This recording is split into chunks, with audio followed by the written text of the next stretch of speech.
everyone, and welcome to the Good Woo. So in about 6 hours, Venus will go direct after having been retrograde in the sign of Gemini for 40 days. By this time, we have a greater awareness as to how our thinking sabotages our ability to maintain an abundance mindset.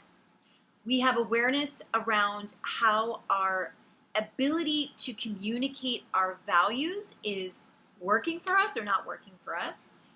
We are understanding a new relationship we're having with our bodies and how self-care in this new era, right? As we are dealing with COVID and everything, this new era and what self-care means in this time has all been up for review.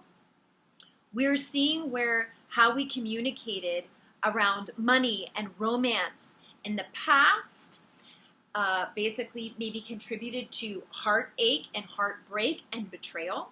And so now when Venus now goes direct, we're going to have this impetus to act on these realizations. Maybe start that new relationship or end the old relationship or end that friendship or, really jump into new relationships, to cut the hair, to throw out all those clothes, right?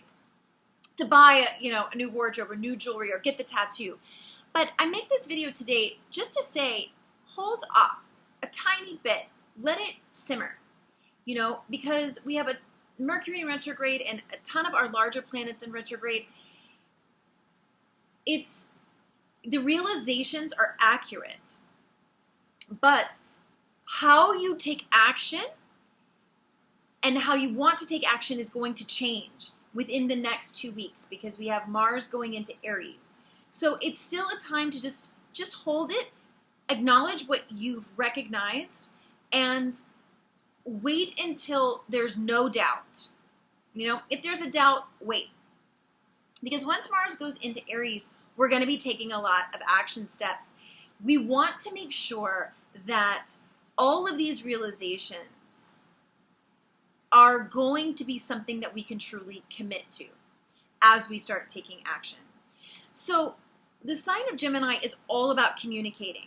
How we speak, what we read, how we listen. Are we good listeners? Are we not? All of that has been up for review. And I want to leave you guys with this idea that because Venus is all about how we love ourselves, most importantly, and how we speak to others, how we write our tweets, our Instagram posts, or even when we're in disagreement, even when we're polarized from someone else's view.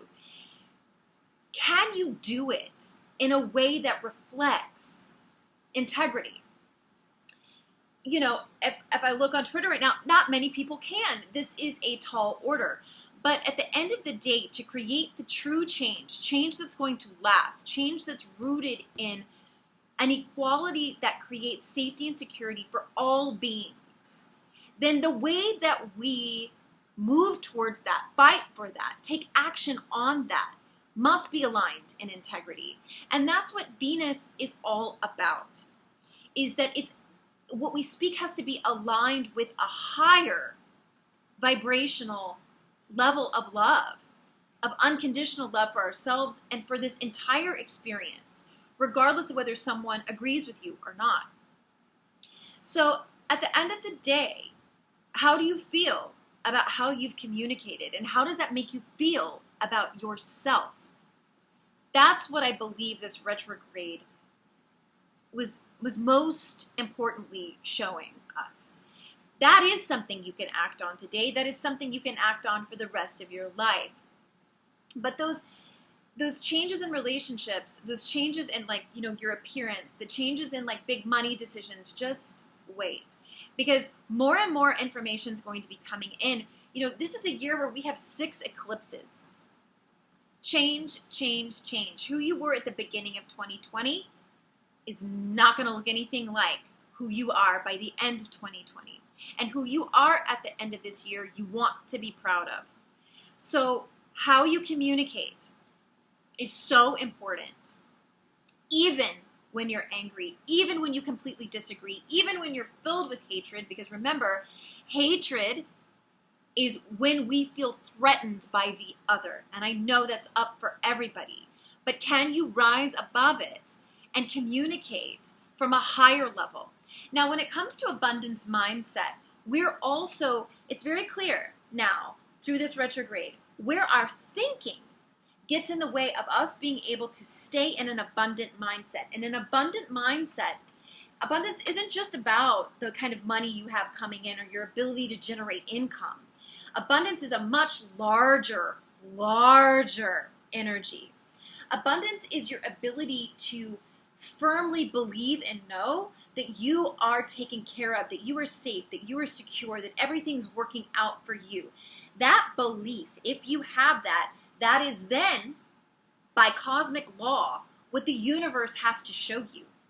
When you think about yourself like a choo-choo train, well, that abundance mindset track, and there's all these tracks you could choose from to be on, that abundance mindset track is like the sweetest, gold, smooth track, right? It's the highest. It's the best. But we sabotage our ability to maintain that track with our thoughts. And you can think of your thoughts as like bombs coming in to like move that train off that abundance mindset track. The worry, the fear, the anger, all of that sabotages our ability to stay in that higher vibrational abundance mindset state. Now, the way that we process it, the way that we work to stay on it, because it is work to stay on that track, is to process our emotions, even if it feels gross. It's like eating broccoli, right? Well, I mean, I like broccoli now, but I didn't when I was little. You will grow to love the process of working through, feeling your emotions and letting them release through your physical body. Because what you'll start seeing is once you do it, you're like, okay, I did it. Kind of like, going to the bathroom. You're like, I got to do it. And might as well do it in a way that there's some sort of a decency to it. And it's the same thing with emotions. We have to process them. If we hold them in, right, they become these bombs, then we're not able to maintain these higher vibrational states that the universe has to reflect back to us. So this Venus retrograde showed us all of the fears around money, how we're thinking, how our thinking needs to change around money, around love, around what is abundance, around what is security, and around what do we value. So the last thing I want to leave you guys with, this year is all about authenticity. And the questions that came up during the Venus retrograde were, are you authentic in this relationship, in this friendship? Are you authentic with this business idea? Is what you're promoting truly aligned with who you actually are? Who are you actually? Do you know? And can you be authentic to it when you realize it? What is authenticity? Because at the end of 2020, that's what's going to be left, is your true, authentic self and what you really believe.